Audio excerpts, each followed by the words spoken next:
ধন্যবাদ রৌনক, আবারও তোমার থেকে আপডেট দেবো পরবর্তীকালে। আপনাদের ধন্যবাদ।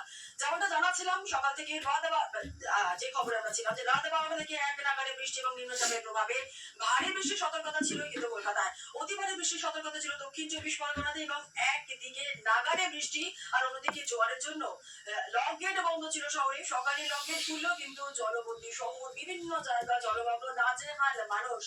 পাটুলির ছবি দেখছেন, এর পাশাপাশি হাওড়া স্টেশনের ছবি আপনাদের দেখাচ্ছি। হাওড়া স্টেশনে বন্ধ রয়েছে ট্রেন চলাচল। সকাল 8টার ছবি হাওড়া স্টেশনে।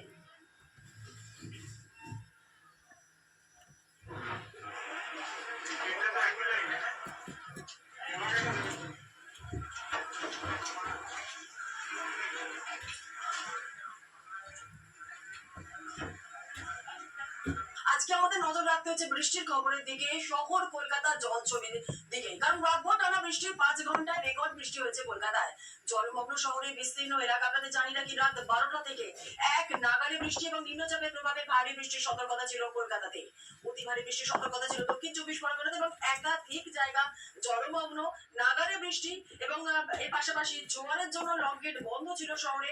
সকালে লক গেট খুললেও কিন্তু জলবন্দী হয়ে রয়েছে শহর। আরজিকর চত্বরের ছবি আপনারা দেখছেন। সকাল 7টায় আরজিকর হাসপাতালের সামনের ছবি দেখছেন। সেখানে যেখানে মরে গেছিল জায়গার ছবি আমরা তুলে ধরছি। রাতভর এই টানা বৃষ্টিতে ভোগান্তির এক শেষ। বিভিন্ন জায়গায় গাড়ি ব্রেকডাউন হয়ে গিয়েছে। রাস্তাঘাটে মানুষ যারা এখন বেরোচ্ছেন, যারা অফিসে যাওয়ার জন্য বেরোচ্ছেন, তাদেরও কিন্তু চূড়ান্ত ভোগান্তি। সল্টলেক সেক্টর 5 এর ছবিও দেখছেন, একেবারে বাইক পুরোপুরি ডুবে গেছে। বিশ্বজিৎ শাহ আমাদের সঙ্গে রয়েছে, আর বিশ্বজিতের কাছ থেকে জানার চেষ্টা করবো। বিশ্বজিৎ, একাধিক জায়গার ছবি আমাদের কাছে এসে পৌঁছেছে। আমাদের বিশ্বজিৎ নয় তো, কি আপডেট পাচ্ছি?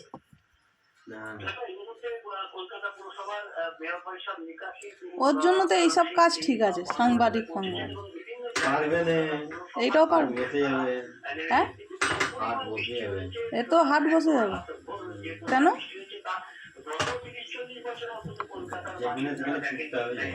আর রোহিত আর এইসব কাজ তো ঠিক আছে, ওরা ভারী ভারী কাজ পারবেনি বলতেছে।